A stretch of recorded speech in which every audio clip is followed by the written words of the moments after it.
추석 됐습니다. 온 가족 함께 예배하는데 추석인데도 무더운 추석입니다. 습한 추석이고요. 그래서 여러분 옆 사람하고 인사하니까 활짝 웃으면서요, 햇빛 추석 되세요. 꿀 떨어지는 햇빛 추석 되세요. 보름달처럼 풍성한 햇빛 추석 되세요. 할렐루야. 설교 제목 따라합니다. 행복은 관계로 온다. 우리 한국 사람들은 얼마나 행복할까요? 저는 궁금했습니다. 과연 우리 한국 사람들 얼마나 행복할까? 남들이 부러워하는 국가의 국민이 되었는데, 또 동경하는, 부러워하는 나라가 이만큼 잘 살게 되었는데, 세계에서 대한민국의 행복 지수는 몇 번째나 될까 궁금했습니다. 조사해 보니까 유엔에서 세계 행복의 날을 3월 20일로 정하고 세계 143개국에 대한 2024 세계 행복 보고서를 발표했습니다.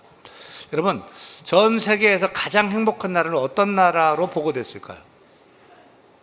핀란드가 연속 7년 연속 가장 행복한 나라다. 그러면 가장 불행한 나라는 어느 나라로 보고됐을까요? 143개국 중에 143위를 한 나라는 테러리스트가 장악한 탈레반이 다스리는 아프가니스탄이 최하위를 찍었습니다. 아쉽게도 북한은 조사 대상국에 포함되지 않았습니다. 그러면 이 전 세계인들이 동경하고 부럽다고 요즘 잘 나간다고 하는 우리 코리아, 대한민국은 몇 번째 되었을 것 같아요? 저 뒤에 있어요. 52번째, 52위를 찍었습니다. 경제 지표로는 10위권 되어서 좀 기대했는데 국민들은 행복하지 못하다는 것입니다. 한 가지 궁금해서 봤는데, 전쟁 중에 있는 이스라엘 가자 지역에 있는 전쟁 중이잖아요. 이스라엘의 행복도는 얼마나 될까 봤더니 의외였어요. 세계 5위. 전쟁 중에 미사일이 막 날아다니는데 세계 5위의 행복도를 가진 것을 볼 수 있었습니다. 중요한 것은 우리가 행복해야 됩니다. 여러분 행복하십니까? 행복하십니까?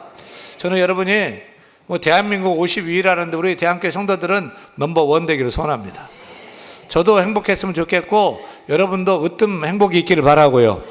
우리 영아 바이도 행복하고요. 우리 유치부도, 유년부도, 초등부도, 중등부도 우리 청년들 행복하시길 바랍니다. 하여튼 원로 목사 이르니까 대한의 성도들 행복한 교회로 살아가기를 축원합니다. 우리 가정도 행복한 가정 되기를 간절히 소원합니다. 행복에도 진짜 행복이 있고 가짜 행복이 있다는 걸 아십니까? 평안이 있고 편안이 있습니다. 무엇이 진짜고 무엇이 가짜입니까? 평안과 편안 비슷해 보여요. 그런데 평안이 진짜 행복이고 편안은 가짜입니다. 그렇다고 편안이 꼭 나쁜 것은 아닙니다. 하지만 편안함이 우리를 행복하게 하는 것은 아닙니다. 돈이 없어 좀 불편하고 몸이 약해 좀 불편해도 얼마든지 행복하게 살 수 있습니다. 또 기쁨이 있고 재미가 있습니다. 비슷해 보이는데 무엇이 진짜고 무엇이 가짜입니까?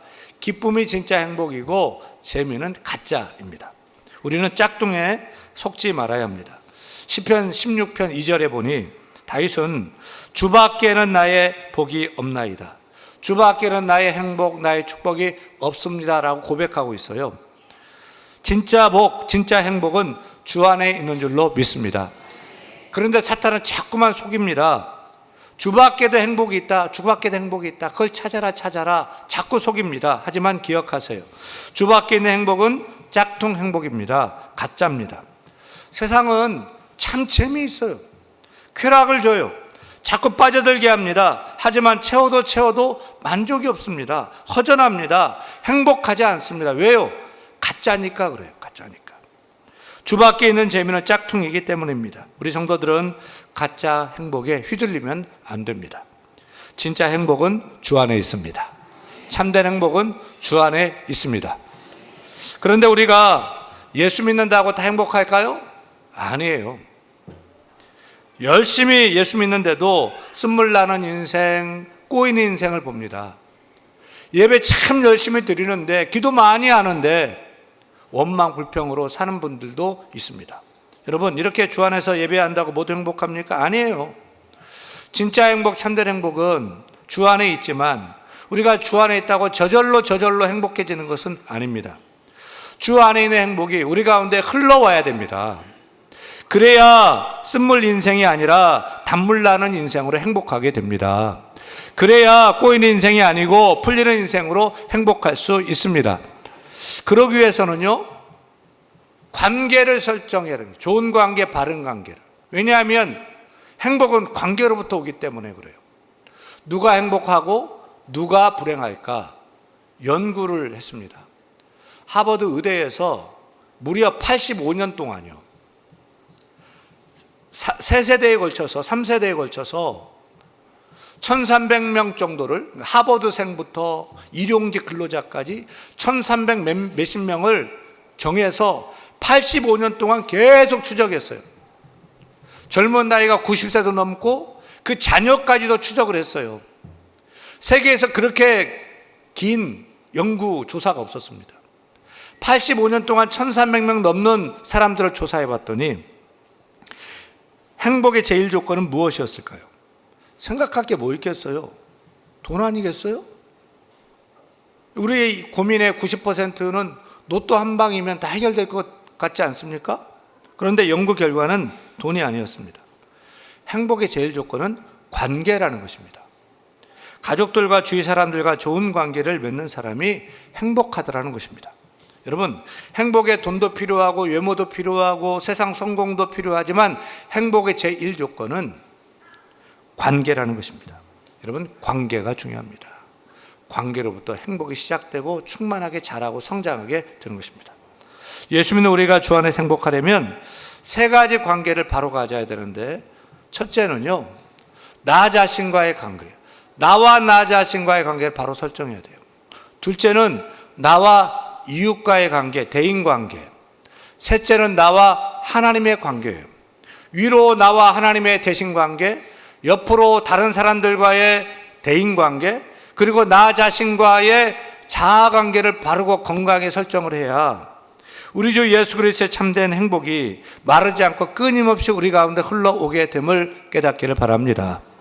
나, 이웃, 하나님과 삼위일체 관계가 바로 형성되어야지 진짜 행복을 누리게 되는 것입니다. 이런 면에서 오늘 본문의 사도 바울은 우리의 행복한 삶을 위해서 세 가지 관계를 바르게 설정하라고, 이렇게 설정하라고 말하고 있습니다. 빌립보 4장 4절이지요. 같이 읽습니다. 주 안에서 항상 기뻐하라. 내가 다시 말하노니 기뻐하라. 기뻐하라는 말씀은 나 자신과의 관계에서 기뻐하라는 거예요. 여러분, 행복하기 원하십니까? 기쁨의 생활을 하십시오. 5절 읽습니다. 5절. 너희 관용을 모든 사람에게 알게 하라. 주께서 가까우시니라. 5절은 누구와의 관계입니까? 이웃들, 다른 사람들과의 대인 관계입니다. 여러분, 사람들에게 너무 째째하게 굴지 마세요. 인색하게, 야박하게, 쪼잔하게 굴지 말고 넉넉하고 관대하게 친절을 베푸시기 바랍니다. 6절입니다. 읽습니다. 아무것도 염려하지 말고 다만 모든 일에 기도와 간구로 너희 구할 것을 감사함으로 하나님께 아뢰라. 6절은 누구와의 관계입니까? 염려 말고 하나님께 기도하라. 나와 하나님과의 관계입니다. 사랑하는 여러분, 아무것도 염려하지 말고 오직 기도와 간구로 하나님께 다 아뢰시길 바랍니다. 우리가 주 안에서 진짜 행복을 누리고자 한다면, 첫째, 나 자신과의 관계에서 항상 기뻐하십시오. 둘째, 나와 이웃과의 관계에서, 사람들과의 관계에서 관대함을, 관용을 나타내십시오. 셋째, 하나님과의 관계에서는 염려하지 말고 기도하세요. 간구하세요. 그리고 어떻게 됩니까? 그 결과 7절입니다. 그리하면 나 자신과의 관계 항상 기뻐하고요, 사람들에게 관대함을 나타내고요, 하나님께 염려 대신에 기도하며 나아가면, 그리하면 모든 지각에 뛰어난, 다 아시는 하나님의 그 뛰어난 평강이, 세상이 주는 편안함이 아니고 하나님 주시는 참 평강이요, 세상의 그 재미가 아니고 하나님 주시는 참된 기쁨이 너희 마음과 생각을 지키시리라. 아멘. 하나씩 생각해 보십시다. 첫째, 행복하려면 따라합니다. 기쁨을 선택하라. 4절 말씀 다시 읽습니다. 주 안에서 항상 기뻐하라. 내가 다시 말하노니 기뻐하라. 아멘입니까? 저는 식사 때마다 비타민을 꼭 챙겨 먹습니다. 왜요? 제 몸이 소중하니까요. 그런데 우리 영혼에는 기쁨이 우리 영혼을 만족해 하고 행복하게 하는 비타민입니다. 나 자신을 위해서 기쁨의 비타민, 기쁨의 영양제를 일부러 찾아 먹어야 됩니다.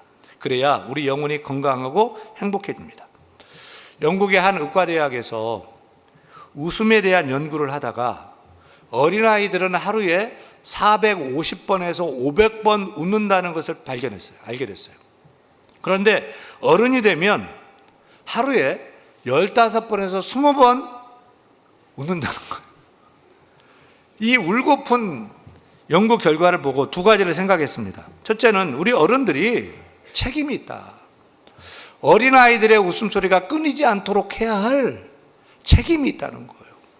우리 가정에서 우리 아이들의 웃음을 뺏으면 안 돼요. 우리 교회에서 웃음소리가 넘쳐나도록 우리 주일학교 아이들을 키워내야 될 줄 믿습니다. 둘째는 우리 어른들 왜 그리 웃음을 잃었습니까? 따라합니다. 행복해서 웃는 것이 아니라 웃어야 행복하다. 여러분, 행복해서 웃기로 하면 웃을 일이 별로 없습니다. 그런데 웃어보세요. 먼저 기뻐해 보세요. 그러면 또 웃게 되고 행복하게 됩니다. 여러분, 오늘 몇 번 웃었어요? 많이 웃었어요? 생각해 보니까 한 번도 안 웃었네. 계셔요? 우리 대한의 성도들 항상 기뻐하고 웃음이 끊이지 않는 어린아이 같은 그런 성도가 되기를 원합니다. 어떻게 항상 기뻐할 수 있을까요? 질문, 의문이 생깁니다. 좋은 일 있을 때는 당연히 즐거워하겠고 속상한 일 있을 때 짜증나잖아요. 인생에 안 좋은 일도 많이 생기잖아요. 어떻게 항상 웃고 항상 기뻐할 수 있습니까? 여러분, 우리가 항상 기뻐하기 위해서는 기쁨을 선택해야 됩니다. 기쁨의 비타민, 기쁨의 영양제를 일부러 찾아 먹어야 됩니다. 빛과 어두움은 공존합니다. 긍정과 부정도 공존합니다. 깜깜한 밤하늘에도 반짝반짝 빛나는 별이 있습니다. 따라서 우리는 무엇을 선택해야 됩니까? 어둡다고 낙심 절망할 것이 아니라 캄캄한 밤 중에서도 별을 보고 빛을 보고 소망을 보고 기뻐해야 할 것입니다. 다 안 된다, 못한다, 죽는다 할 때도 하나님 함께 하시고 우리 가족들이 있고 우리가 함께 기도하고 할 수 있다는 긍정적인 믿음을 가지고 기쁨을 선택해야 할 것입니다. 절망 속에서도 희망을 보고 기뻐해야 하는 것입니다. 왜 그렇죠? 내가 지금 어디 있든지 어떤 일을 당하든지 또 누구를 만나든지 그 가운데 하나님께서 지금은 이해되지 않지만 하나님께 선하게 최선으로 인도하신다라고 믿기 때문에 우리는 기뻐하기를 선택하고 기뻐하며 나가야 할 줄로 믿습니다. 우리가 빌립보서를 읽고 있는데요, 빌립보서의 핵심 주제가 무엇입니까? 따라합니다. 기쁨. 빌립보서는 기쁨의 책이에요. 희락의 복음서, 기쁨의 편지입니다. 빌립보서가 어떻게 쓰여졌습니까? 빌립보서를 쓰고 있는 사도 바울은 지금 로마 감옥에 갇혀서 빌립보 교회의 편지를 쓰고 있는 옥중서신, 옥중편지예요. 옥중에 갇혀 있는데 빌립보 교회에 고난, 어려운 핍박이 닥쳐서 성도들이 흩어지고 낙심 절망하고 있는 것. 그래서 편지를 쓰면서 나는 감옥에 갇혀 있지만 주 안에서 얼마나 기뻐하는지 모른다. 어려움도 있지만 나는 기쁨을 선택하고 주가 주신 은혜를 바라고 구원의 은혜를 바라며 기뻐하고 있는데 너희들도 기뻐해라. 항상 기뻐하라. 내가 다시 말하노니 기뻐하라. 어려움 중에 기쁨을 선택하고 기뻐하는 것이 크리스찬의 참 정체성이다 라고 편지를 쓴 거예요. 빌립보서의 별명은 기쁨의 편지, 희락의 복음입니다. 빌립보서는 4장짜리 짧은 편지지만 읽어보세요. 기쁨 반짝반짝 빛나는 보석처럼 기쁨이 반짝거리고 있습니다. 여러분, 어떻게 우리가 항상 기뻐할 수 있습니까? 어떤 처지에 있을지라도 기뻐하기를 선택해야 됩니다. 그리고 기뻐하십시다. 즐거워 행복하십시다. 엘리네 포터가 쓴 폴리애나의 기쁨 놀이라는 책에 이런 얘기가 있어요. 소녀 폴리애나는 부모를 잃고 이모에게 보내져서 이모와 같이 살아요. 근데 이모는 어린 소녀 조카가 마음에 안 들어요. 미워요. 싫어요. 혹 같아요. 붙으면 혹 같아. 싫어요. 그래서 잘 대우도 안 하고 냄새나는 다락방에 살게 했어요. 하지만 폴리애나는 그런 이모를 싫어하지 않고 세상을 떠난 아빠가 가르쳐준 기쁨 놀이를 시작합니다. 초라한 먼지 쌓인 다락방에 혼자 앉아 이렇게 말합니다. 옷장에 거울이 없어 기뻐요. 거울이 없으면 죽은 깨가 보이지 않으니까요. 벽에 그림이 없어도 훌륭한 그림이 보여요. 창문을 통해 멋진 풍경을 볼 수 있으니까요.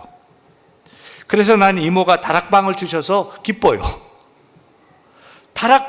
이모가 다락방을 준 그 다락방에 살면서도 그렇게 기뻐했어요.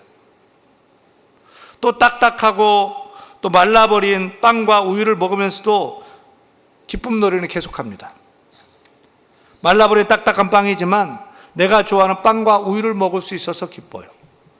낸시 언니와 함께 먹을 수 있어서 기뻐요. 하녀 낸시가 폴리애나에게 말합니다. 아가씨는 무엇이든지 기뻐하시네요. 그러자 폴리애나가 말해요. 언니, 이건 놀이예요. 놀이라니까요. 무엇이든지 기뻐하는 놀이예요. 아빠가 가르쳐줬어요. 어느 날 선물 받았는데 갖고 싶은 인형이 아니고 목발이었어요. 그래서 슬퍼하며 울었죠. 그때 아버지가 말씀하셨어요. 목발을 쓰지 않아도 되니 기뻐해야지. 왜 울어? 건강한 다리가 있으니 기뻐하라는 것이죠. 언니, 계속 찾다 보면 반드시 기뻐할 만한 것이 꼭 있어요. 언니도 기쁨 놀이를 해보세요. 이런 폴리애나의 기쁨 놀이는 불행에 처한 사람들에게 위로가 되고 행복을 가져다 주게 되었습니다. 11살짜리의 소녀가 시작한 기쁨 놀이는 마을 전체에 퍼져나갔고 마침내 그 무뚝뚝하고 차가운 이모까지도 부드럽고 상냥한 사람으로 돌아오게 했다고 합니다. 우리도 기쁨을 찾는 기쁨 놀이를 하십시다. 기쁨거리를 찾다 보면 꼭 있습니다. 이런 기쁨을 찾는 거예요. 기쁨을 찾고 기쁨을 선택하는 것입니다. 그래서 기뻐하십시다. 항상 기뻐하십시다. 어떤 상황에서도 기뻐하십시다. 월요일에는 원래 기뻐하고, 화요일에는 화가 나도 기뻐하고, 수요일에는 수도 없이 기뻐하고, 목요일에는 목청 높여 기뻐 노래하고, 금요일에는 금세 좋아 또 기뻐하고, 토요일에는 기쁨으로 톡톡톡 튀면서 기뻐하고, 주일에는요 주님과 함께 기뻐하며 즐거워하십시다. 이렇게 기쁨 놀이로 날마다 기뻐할 일을 찾고 항상 기쁨을 선택함으로 언제나 행복이 넘치는 인생, 행복한 가정 이루기를 간절히 축원합니다. 이렇게 나 자신과의 관계를 위해서 항상 기뻐하며 사는데 가족과 꼬여요. 친구와 싸웠어요. 동료와 불편해요. 그럼 행복할 수 있어요? 외딴 섬의 인생은 외롭습니다. 행복할 수 없습니다. 따라서 행복하려면 둘째 따라합니다. 이웃에게 관용을 베풀라. 이웃과의 원만한 관계를 위해서 관용, 친절을 베푸시길 바랍니다. 5절입니다. 너의 관용을 모든 사람에게 알게 하라. 주께서 가까우시니라. 그래서 좋은 관계, 이웃과 사람들과의 좋은 관계를 맺으라는 거죠. 여러분, 혼자는 행복할 수 없습니다. 짝이 없어요? 외로워요. 행복할 수 없어요. 친구와 싸웠어요? 친구가 없어요? 행복할 수 없어요. 함께 더불어 살아야 행복하게 됩니다. 그런데 우리는 어떤 사람에게는 후한데 어떤 사람에게는 참 야박합니다. 내가 좋아하는 사람한테는 잘하는데 성격상 싫은 것은 싫은 겁니다. 그럴 때는 관계가 원만하지 못합니다. 행복하기 어렵습니다. 그래서 사도 바울은 행복하기 원한다면 너의 관용을 모든 사람에게, 내가 좋아하는 사람이든지 내가 싫어하는 사람이, 너를 미워하는 사람이든지 모든 사람 너의 관용을 나타내 알게 하라. 이 말씀을 기억하세요. 그래야 기쁘게 행복하게 살 수 있다는 거죠. 아시스의 성자 성 프란치스코는 이 땅에서 예수님의 모습을 가장 많이 닮은 그런 위인 성자로 유명하죠. 성 프란치스코와 그의 제자들은 산속에서 기도하며 공동체 생활을 했습니다. 어느 날 프란치스코와 그의 제자들이 다 떠나고 한 제자가 그 기도원, 수도원을 지키며 집을 지키고 있었는데 그 산에 악명 높은 도둑 셋이 찾아온 거예요. 왜 찾아왔겠어요? 다 가져가 버리려고, 도둑질하려고 찾아온 거예요. 그때 이 제자가 용기를 내가지고 크게 호통을 쳤어요. 남들은 땀 흘려 일을 하는데 너희들은 남의 것을 훔쳐먹고 살아. 도둑들이 찔렸는지 그냥 돌아갔어요. 얼마 후에 선생님이 돌아오자 제자는 있었던 일을 자랑스럽게 얘기합니다. 그때 성 프란치스코가 이렇게 말을 하는 거예요. 그건 네가 좀 실수한 것 같다. 너는 지금 바로 도적들에게 빵과 포도주를 갖다 주고 나라. 그래서 제자는 선생님 말씀대로 그들을 바로 쫓아가 빵과 포도주를 전달했는데 그들은 그것을 먹지 않고 그 제자를 따라 수도원에 돌아와서 회개하고 주를 섬기는 제자가 되었다는 거죠. 이렇게 도적에게도 관용을 베풀고 호의를 베푸는 성 프란치스코야말로 모든 사람의 관용을 베푸는 예수님 닮은 그런 인물이라고 생각이 됩니다. 근데 저는 이 프란치스코처럼 못할 것 같습니다. 어떻게 그렇게 할 수 있습니까? 근데 이렇게는 할 수 있을 것 같습니다. 여러분, 가령 여러분 직장에 10명이 같이 생활해요. 보면 5명은 친해요. 3명은 별로예요. 2명은 나와 안 맞아요. 꼭 있어요. 그러면 안 맞는 그 2명한테 뭐 절친 만들 수 있어요? 안 돼요. 안 돼요. 그럴 때는 여러분 이렇게 해보세요. 그 사람에게도 관용을 베풀어서 절친은 아니지만 갈등 관계, 불편한 관계를 만들 필요는 없잖아요. 그래서 좀 잘해주는 거예요. 미워하지 말고 좀 잘해주고 인사도 잘하고 고맙다고도 하고 밥도 사주고 내 커피 쏘고. 여러분 관대하시길 바랍니다. 제너러스 하라는 거예요. 관용을 베푸세요. 친절을 베푸세요. 주님 만난 듯이.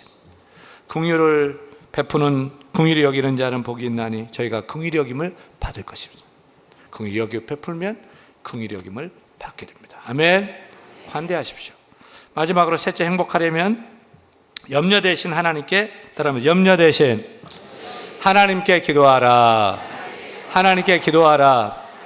우리가 나 자신을 위해서 기뻐하고 기쁨을 선택하고 또 다른 사람과의 관계 속에서 관대함으로 좋은 관계를 가져야 하지만 사람의 힘으로 안 되는 것이 인생입니다. 하나님이 도와주셔야 됩니다. 하나님 함께 하셔야 됩니다. 하나님 축복해 주셔야 행복할 수 있습니다. 따라서 우리는 하나님과 좋은 관계를 맺어야 할 것입니다. 그런데 하나님과의 좋은 관계를 맺는 방법은 기도예요. 간구예요. 우리의 필요를 아뢰는 거예요. 6절입니다. 6절 읽습니다. 아무것도 염려하지 말고 다만 모든 일에 기도와 간구로 너희 구할 것을 감사함으로 하나님께 염려 말고 하나님께 기도하시기 바랍니다. 어떤 일에도 낙심하지 말고 주를 바라고 주께 간구하시길 바랍니다. 너희 염려를 주께 맡기라. 이는 그가 너를 돌보심이라 라고 했습니다. 하나님께 다 맡기시길 바랍니다. 그런데 기도에도 요령이 있어요. 사실 바로 요령을 가르쳐 주고 있네요. 기도하면서 반드시 감사하며 기도하라는 거예요. 감사하며 기도해 보세요. 감사하며 기도하면은 기도가 더 풍성해집니다. 기도가 더 은혜스럽게 됩니다. 감사하며 기도하면 하나님 기뻐하시고 기도 응답도 빨리 오게 되고요. 감사하며 기도하면은요 또 감사거리가 생각나고요. 기쁨이 물밀듯이 생겨서 행복하게 될 줄로 믿습니다. 여러분 행복하게 원하십니까? 다 행복하시길 바랍니다. 그런데 진짜 행복이 있고 가짜 행복이 있습니다. 분별해야 됩니다. 구별해야 됩니다. 주 안에 있는 행복이 진짜고 주 밖에 있는 행복은 가짜 짝퉁입니다. 우리가 행복하게 해서 주 안에서 기쁨을 선택하시기 바랍니다. 항상 기뻐하십시오. 둘째, 나와 이웃과의 관계에서 친절하게 관대함을 늘 제너러스하게 관용을 나타내시길 바랍니다. 셋째, 기도로 하나님과 믿음의 관계를 설정하고 늘 아뢰고 하나님과 깊은 영적인 교제가 있기를 축원합니다. 그러면 지각에 뛰어난 하나님의 그 평강이 우리 가정도 우리 인생도 주관하셔서 우리가 행복한 가정 되고 행복한 인생으로 살아가게 될 줄로 믿습니다. 아멘.